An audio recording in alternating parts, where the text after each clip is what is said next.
on the Prowl.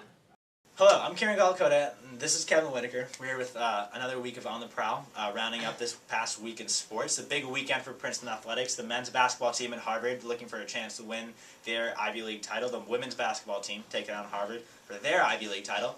The men's swimming team looking to bring home another Ivy League championship. And the men's squash team playing in the individual tournament for a national title.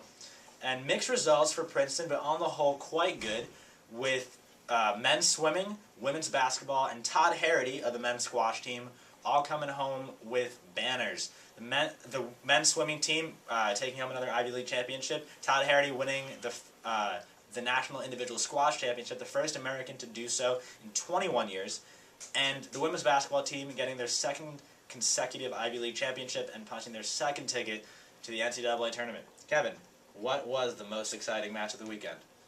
Most exciting match of the weekend? Well, that happened at Harvard also. The men's swimming and diving team in the Ivy League championships looking for their third consecutive victory.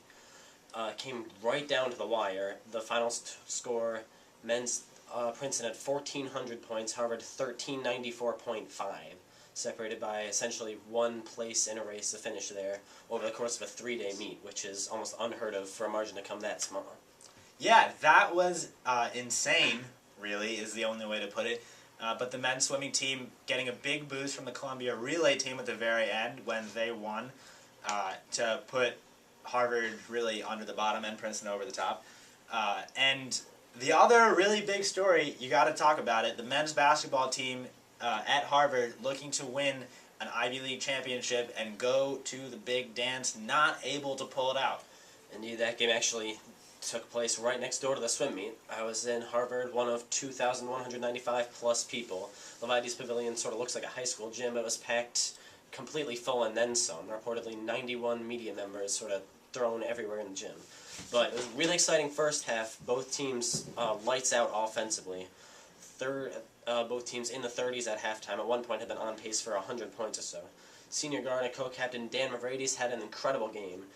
10 points in the first 5 minutes, finished with 24. He was all over the place, running into people, scoring baskets, doing everything. But in the end, wasn't quite enough, as Princeton couldn't get enough stops on defense. Allowed 79 points, second highest total of the season. The only other team to score more was Duke at home, which is noticeable. And Harvard's Kyle Casey pretty much running the floor on Saturday. He is a force. And basically, what we have ahead of us with the men's basketball team is a game against Penn on Tuesday night at the Palestra. A win there sends this to a playoff game, a one-game playoff with Harvard. Princeton, at best now, has a chance to share the Ivy League title, cannot win it outright. But the NCAA tournament is still very much within Sidney Johnson and the men's basketball team's sights, and this is far from over. Still in their sights, but now they have to win 2 consecutive games, neither one at home, to do so. It's been really interesting that the date and time for the potential playoff haven't been set yet. Last year there was a playoff, all the logistics were in place as of a week before this time, even when a playoff wasn't particularly likely. So a lot of people sort of have questions as to why that hasn't been settled. But most likely it's going to be either at or near Yale on either Friday or Saturday night. But of course for that to happen, Princeton has to beat Penn first on Tuesday night. You can follow, we'll have live coverage from that on dailyprincetonian.com. And the men's basketball team, of course, this game was big. They made Sports Center last night. What's up, Neil Everett? It was big. I mean, this game is getting a lot of attention. Harvard is being talked about with a chance for a potential at-large bid. The Ivy League basketball just doing well this year. And speaking of, the women's basketball team taking home their second consecutive Ivy League title, only their second in the program's history. Big weekend.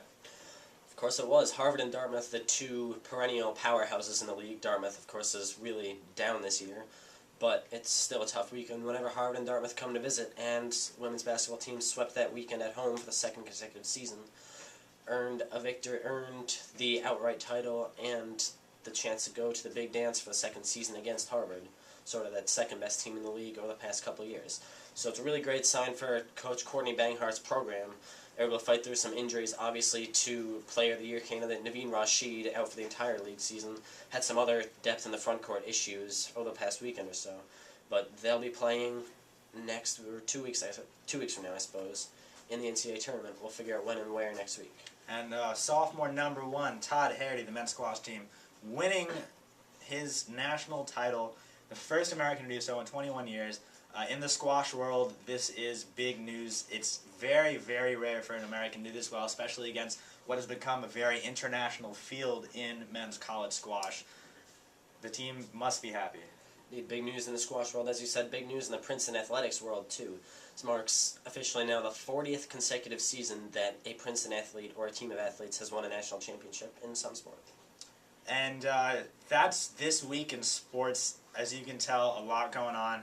Hopefully there's a lot more to come in the next week and a half. But yeah, that's on the Prowl.